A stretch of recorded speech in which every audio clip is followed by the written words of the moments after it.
विधानसभा में एट ए टाइम 3 टीमें होती है, तो हमने 12-12 घंटे की ड्यूटी के हिसाब से 6 टीमें प्रत्येक विधानसभा में बनाई है। तो 36 हमारे यहाँ पे फ्लाइंग स्क्वाड की टीमें कार्यरत अभी वर्तमान में हो गई हैं।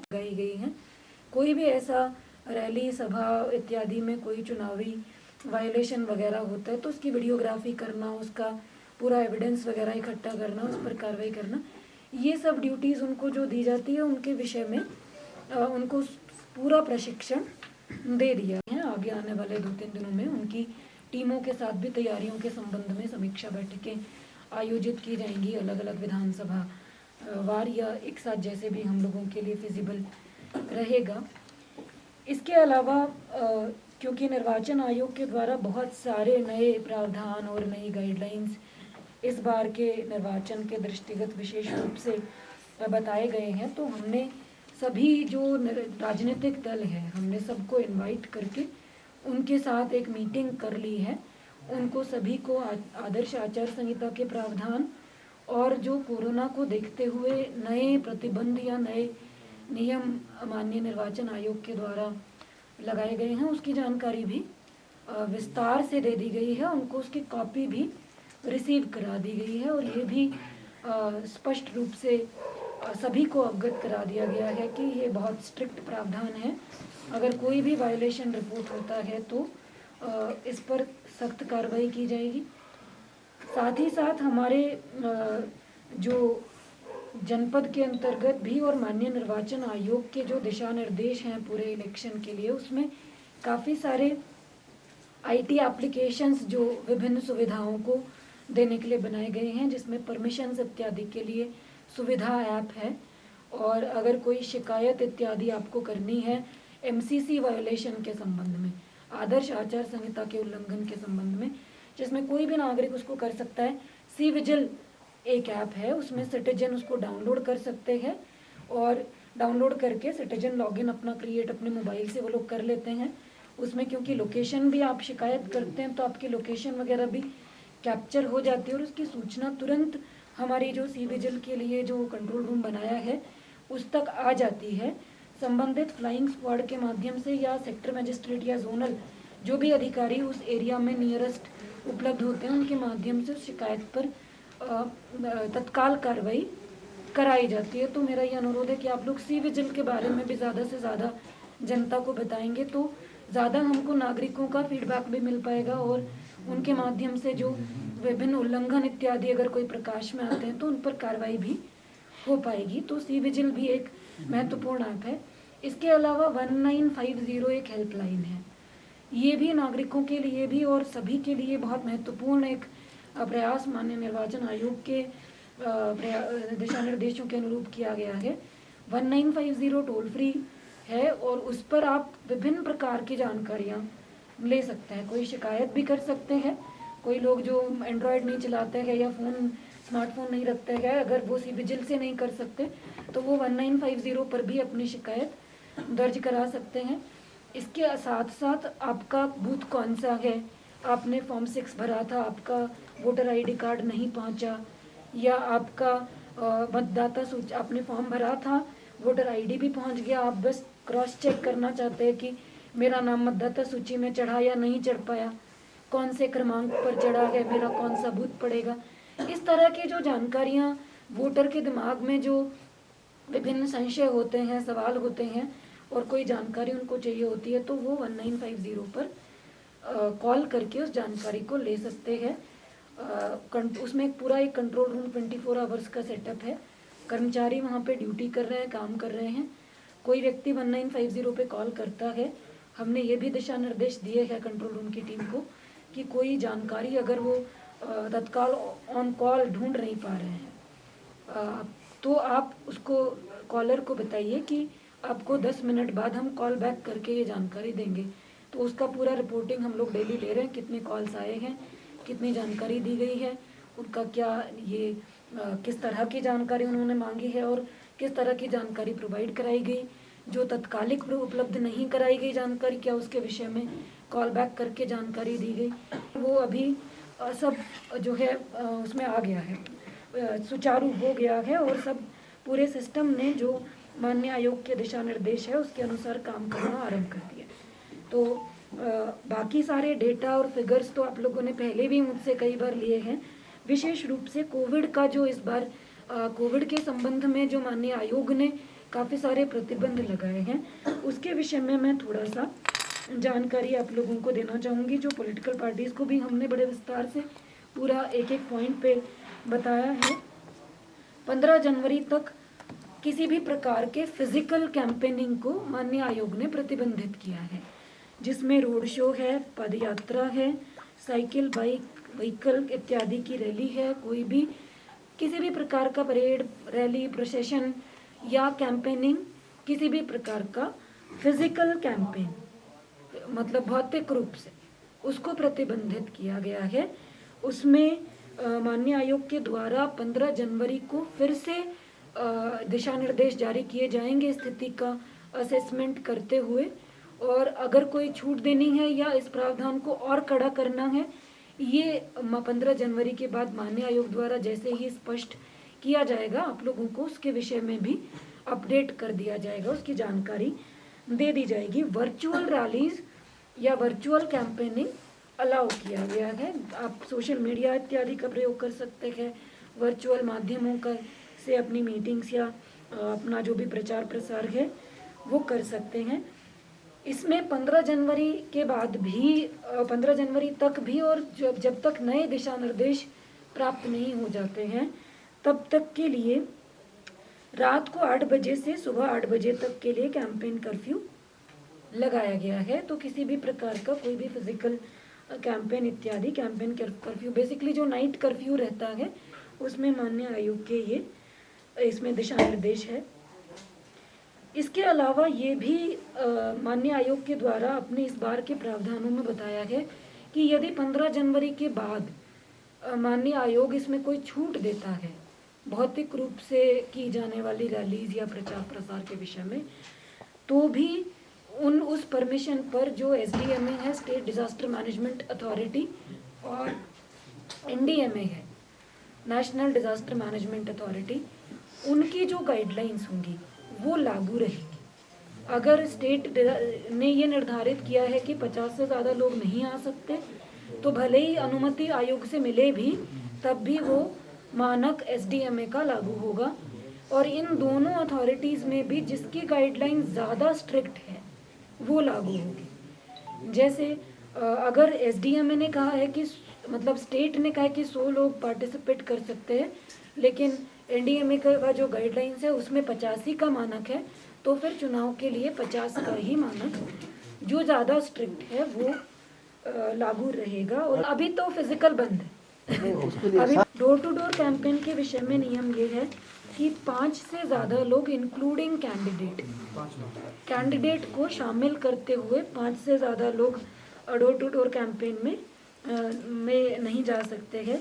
जो जब कभी वाहन यात्रा को या वाहन रैली को या बाइक या रोड शो इत्यादि को अनुमति माननीय आयोग द्वारा जब भी कभी दी जाएगी भविष्य में, जो भी गाइडलाइंस आएंगी, तब भी ये नियम रहेगा कि 5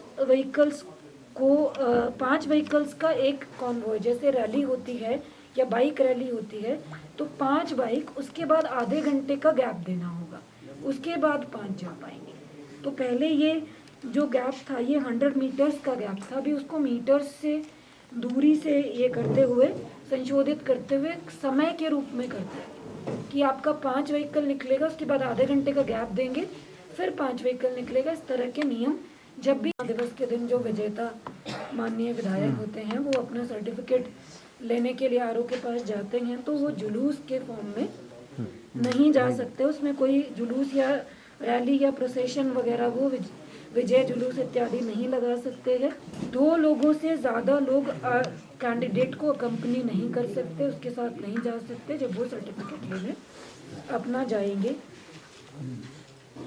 अगर कोई भी पॉलिटिकल पार्टी या कैंडिडेट इन गाइडलाइंस का उल्लंघन करता है तो डिजास्टर मैनेजमेंट एक्ट भी और अन्य जो सुसंगत प्रावधान है वो सभी उस पर लागू होंगे और स्ट्रिक्ट इसमें कार्रवाई की जाएगी। ये इसके विषय में सभी पॉलिटिकल पार्टीज़ को हम लोगों ने पूरा गाइडलाइंस लिखित में भी भेज दिया है और उनके साथ एक मीटिंग करके भी पूरा डिटेल उनको अवगत करा दिया गया है। इसके अलावा सोशल डिस्टेंसिंग इत्यादि के नॉर्म्स फॉलो होंगे। थर्मल स्कैनिंग, सैनिटाइज़र, मास्क इत्यादि की व्यवस्था से बचाव के जो भी उनके प्रोटेक्टिव इक्विपमेंट्स है या पीपीई किट वगैरह है वो सब उनको फेस शील्ड इत्यादि प्रोवाइड कराया जाएगा। डस्टबिन की व्यवस्था सभी पोलिंग बूथ्स में की जाएगी। अगर कोई मास्क इत्यादि का कचरा वहाँ पे बायो मेडिकल वेस्ट इसको कहते हैं वो अगर इकट्ठा होता है तो पोल डे के जैसे ही पोल खत्म है उसके बाद वहाँ की साफ़ सफाई करवा के उसको इकट्ठा करवा के उसके सेफ डिस्पोजल की व्यवस्था के लिए भी हर बूथ पर हम लोग विशेष रूप से कर्मचारी तैनात करेंगे जो इस तरह के नियमों का पालन कराएं। वॉलंटियर्स के लिए भी जिला प्रशासन इसमें प्रयास कर रहा है जो वहाँ पे सोशल डिस्टेंसिंग और कोविड की जो गाइडलाइंस है पोल डे पर उनको ये फॉलो कराए। पोलिंग ऑफिसर्स की किट जो होती है उसमें mask, sanitiser, face shield, gloves इत्यादि रहेंगे। हमने पीपी किट की व्यवस्था भी कर रखी है हर बूथ के लिए क्योंकि पीपी किट अगर शाम का जो 1 घंटा होता है वो पॉजिटिव अगर कोई केस है उनकी वोटिंग के लिए भी रिजर्व रहता है तो उस वक्त भी हमारी टीम के पास प्रोटेक्टिव इक्विपमेंट वगैरह रहने चाहिए तो हम लोगों ने उसके लिए भी व्यवस्था की गई है। नॉमिनेशन प्रोसेस में नॉमिनेशन फॉर्म ऑनलाइन अवेलेबल रहेंगे, ऑनलाइन डाउनलोड कर सकते हैं जो कैंडिडेट है अपना नॉमिनेशन फॉर्म उनको उसको फिल करते हुए प्रिंट आउट लेकर सिग्नेचर वगैरह करके फिजिकली सबमिट करना होगा आरओ के पास। वो ऑनलाइन सबमिशन नहीं है, ऑनलाइन आप प्राप्त कर सकते हैं, डाउनलोड कर सकते हैं, उसको फिल कर सकते हैं। उसके बाद आप उसको साइन वगैरह जो करते हैं वो करने के बाद उसका जो एफिडेविट वगैरह लगता है वो लगाने के बाद आपको आरओ के पास उसको फिजिकली सबमिट करना होगा। पहले 5 लोग उसमें जा पाते थे, ये आपका उपचुनाव में भी नियम कोविड के संबंध में लागू हुआ होगा। अभी एक ही व्यक्ति कैंडिडेट के साथ इसमें अलाउ किया गया है। मनी जो डिपॉजिट करते हैं कैंडिडेट अपनी जो सिक्योरिटी डिपॉजिट करते हैं उसको ऑनलाइन कर पाएंगे, 2 लोग जा सकते हैं। और जब सबमिशन करने के लिए जाएंगे तो 5 के बजाय कैंडिडेट के साथ 2 लोग जा सकते हैं आरओ के रूम के पास। तो इसके बाद ये मैंने आपको बता दिया है जो सिक्योरिटी डिपॉजिट है उसको ऑनलाइन जमा कराए जाने की व्यवस्था की गई है।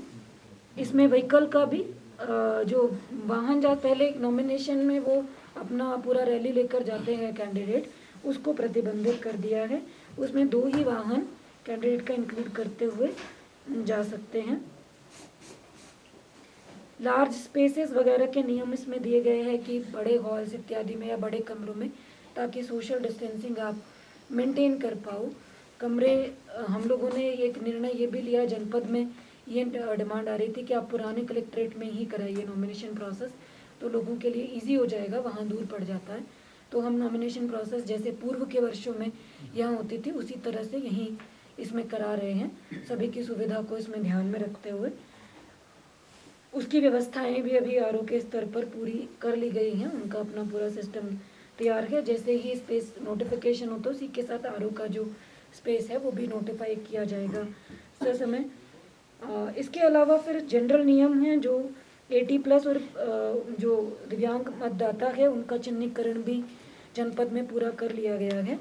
तो 80+ और दिव्यांग मतदाताओं को पोस्टल बैलेट की सुविधा भी घर से मतदान करने के लिए उसमें दी जा रही है। फॉर्म 12D उसके लिए भरवाना होता है तो 12D की प्रिंटिंग वगैरह करके आरओ को वो उपलब्ध करा दिया गया है। जैसे ही ये प्रक्रिया शुरू होगी बीएलओ के माध्यम से इसको फॉर्म 12D को वितरण कराते हुए और वापसी जमा आरओ के यहाँ कराएंगे। जो लोग अपना फॉर्म भरते हैं उनको पूरा प्रॉपर मार्किंग करके उसके लिए पोस्टल बैलेट की सुविधा कराई जाएगी। पोलिंग स्टेशंस पहले भी मैंने आपको इस विषय में जानकारी दे दी थी। 875 हमारे लोकेशंस है 875, उनमें 911 हमारे पोलिंग बूथ बनाए गए हैं। लगभग 60% हम लोग वेबकास्टिंग इस बार कर रहे हैं तो उसके लिए मतदान प्रत्येक विधानसभा में 60% के लिए जो पोलिंग बूथ है वो चिन्हित हो गए हैं। प्रत्येक विधानसभा में टोटल महिला बूथ हम लोग 2-2 टेकअप कर रहे हैं। प्रत्येक विधानसभा में 2 महिला बूथ, एक जो आदर्श दिव्यांग मतदाता बूथ और एक मॉडल बूथ के रूप में हम लोग उसको लेंगे। जिन बूथों पर हमारी जो दिव्यांग मतदाता हैं उनकी संख्या ज़्यादा है, उनको आदर्श दिव्यांग मतदाता बूथ के रूप में सारी सुविधाओं के साथ हम लोग इस बार प्लान कर रहे हैं। जो महिला कर्मचारियों के द्वारा पूरी तरह से मैंड बूथ होंगे 2-2 प्रत्येक विधानसभा, वो सखी बूथ के रूप में उनको बनाया जा रहा है निर्वाचन आयोग की गाइडलाइंस के अनुसार। पिछली बार एक था। हाँ, अभी 2-2 प्रत्येक विधानसभा हम लोग तैयारी कर रहे हैं करने के लिए। सेक्टर जोनल सभी जगह एक्टिवेट हो गए हैं। उन लोगों को हम लोगों ने कोविड के विषय में भी विशेष हॉस्पिटलाइजेशन या आईसीयू इत्यादि की आवश्यकता पड़े। फंक्शनैलिटी हमने इक्विपमेंट की सभी की चेक करा ली है। 1-2 हॉस्पिटल से कुछ बिजली कनेक्शन वगैरह के इश्यू सामने आए थे, उनको भी रिजॉल्व करा लिया है। चौखुटिया में ऑक्सीजन प्लांट को लेकर ट्रांसफार्मर का इश्यू सामने आया था, द्वाराहाट चौखुटिया वाला जो आपका ऑक्सीजन प्लांट लगा हुआ है, उसको कल वहाँ पे ट्रांसफार्मर लग गया है, तो उसका भी ऑक्सीजन प्लांट का हमारा अब फंक्शनल स्टेटस अपलोड हो जाएगा। साथ ही में जितने भी वेंटिलेटर्स है, जितने भी कॉन्सेंट्रेटर है, सिलेंडर्स है, एक नोडल अधिकारी को नामित करके सभी हॉस्पिटल्स में विजिट कराया है। सभी का मॉक ड्रिल भी इक्विपमेंट्स का कराया गया। जो भी छोटी छोटी कमियां निकली उसके लिए पर्याप्त धनराशि हॉस्पिटल्स में एमओआईसी को उपलब्ध करा दी गई है। जो भी भविष्य की डिमांड से उसको भी जिला प्रशासन बहुत गंभीरता के साथ उसको ले रहा है और जो भी आवश्यकता पड़ने पर पर्याप्त धनराशि उनको उपलब्ध कराई जा रही है। लगभग सैंपलिंग टीमों के लिए 28 गाड़ियां हम लोगों ने स्वास्थ्य टीम को अधिग्रहण करके किराए बेसिस पर उपलब्ध कराई हैं, जो सैंपलिंग और वैक्सीनेशन टीमों के काम आ रही हैं वर्तमान में। इसके साथ ही जो भविष्य में उनकी डिमांड रहेगी वो समय समय पर स्वास्थ्य विभाग को उपलब्ध कराया जाता रहेगा। सैंपलिंग का हमारा रियल टाइम डेटा एंट्री का इशू थोड़ा आ रहा था, क्योंकि लैब में डेटा एंट्री ऑपरेटर्स का प्रॉब्लम था। कभी कभी सैंपलिंग हो जाती थी लेकिन बुलेटिन में आता नहीं था, क्योंकि उसकी नेटवर्क कनेक्टिविटी वगैरह बाधित थी। उसके लिए लगभग 15 डेटा एंट्री ऑपरेटर्स का एक कंट्रोल रूम हम लोगों ने इस्टेब्लिश कर दिया है। वो रियल टाइम ताकि सूचना उसमें फीड हो पाए और रियल टाइम हमारे पास जानकारी आ पाए कि क्या जनपद की स्थिति कोविड के संबंध में है। तो अभी मास्क इत्यादि के विषय में भी जॉइंट टीमें पुलिस और प्रशासन की गठित की गई हैं। सभी लोग 9 से 12 बजे के बीच में, ये भीड़ भाड़ का समय बाजारों में होता है, तो प्रशासन और पुलिस की जॉइंट टीमें उसमें विजिट करती है और जो चालान इत्यादि और इन्फोर्समेंट की कार्रवाई है वो करते हैं। लगभग 1 हफ्ते के पीरियड में ही 1000 लोगों का चालान इन टीमों ने किया है। और अभी बैंकों में, भीड़ भाड़ वाले क्षेत्रों में, जहाँ बाजार हैं वहाँ पे जो वाहनों में भीड़ लग रही है, क्योंकि अभी नियम फुल कैपेसिटी का ही है, पर मास्क इत्यादि के नियमों को पालन कराने के लिए लगातार इन्फोर्समेंट की कार्रवाई प्रशासन की टीमें कर रही हैं। एमसीसी की जो टीमें जा रही हैं उनको भी हमने अधिकार दिए कि आप पोस्टर बैनर वगैरह के लिए जा रहे हैं तो आप मास्क इत्यादि का इन्फोर्समेंट भी उन क्षेत्रों में कराएं। 1-2 शिकायतें भी जो हम लोगों को मिली, पोस्टर लगे हैं, बैनर लगे हैं, तत्काल विदिन 2 आवर्स वहाँ पर टीम पहुँची और उन्होंने जाकर उसको हटवाया है। तो सभी लोग, तैयारी अभी पूरी है। जो जो छोटी छोटी सी चीज़ें रह गई हैं, जैसे ही निर्वाचन का शेड्यूल है उनके हिसाब से उसको ससमय पूर्ण कराया जा रहा है। इसमें थोड़ा आप लोगों से भी सहयोग की अपेक्षा है। हमारे जनपद में 65,000 से ज़्यादा लोग ऐसे हैं। हम लोगों ने हालांकि 3-4 प्रकार सर्वे कराया है। पहले आशा कार्यकर्ता के माध्यम से और फिर उसके बाद राजस्व के माध्यम से पटवारियों के, उसके बाद हमने बीएलओ के माध्यम से भी सर्वे कराया जो लोग वैक्सीन से छूटे हुए हैं, जिनकी डोज नहीं लगी। तो फर्स्ट डोज वाले तो ज़्यादा लोग हमको नहीं मिल रहे हैं गाँव में। फर्स्ट डोज लगभग सभी को लग गई है। एक आध हज़ार लोगों का गैप कुछ बीएलओ ने हमें बताया, उसके अनुसार उनको हम लोगों ने टीमों को लगाकर वैक्सीन लगवानी शुरू कर दी है। फर्स्ट डोज में ज़्यादा दिक्कत नहीं है। सेकेंड डोज में लगभग 65,000 लोग हैं जिनका डोज ड्यू हो गया है। अब इसमें सर्वे में ये गाँव में ऐसा निकल कर आ रहा है कि ये लोग उस वक्त जब फर्स्ट डोज लगी थी तब आए थे, फिर अपने काम के लिए कहीं दिल्ली या हल्द्वानी या रुद्रपुर वगैरह ये लोग चले गए हैं, अभी गांव में नहीं हैं।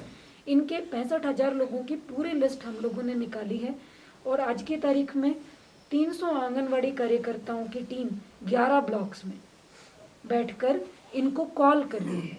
ज़्यादातर जो नंबर है हमको 5-10% ऐसा निकल रहा है जो फ़ोन वगैरह उनके नहीं लग पा रहे हैं और लगभग 50% ऐसा निकल कर आ रहा है जो जिन लोगों ने कहीं बाहर चले गए और वहाँ उन्होंने वैक्सीन अपनी लगवा ली है, तो वो जनपद के डेटाबेस में वो नंबर हमारा रिफ्लेक्ट नहीं होता है, इसीलिए वो परसेंटेज हमारा जनपद का कम दिखता है।